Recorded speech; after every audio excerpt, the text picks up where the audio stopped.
أعوذ بالله من الشيطان الرجيم.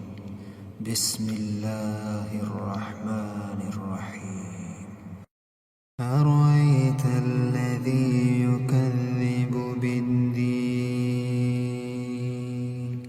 فذلك الذي يدعو اليتيم ولا يحض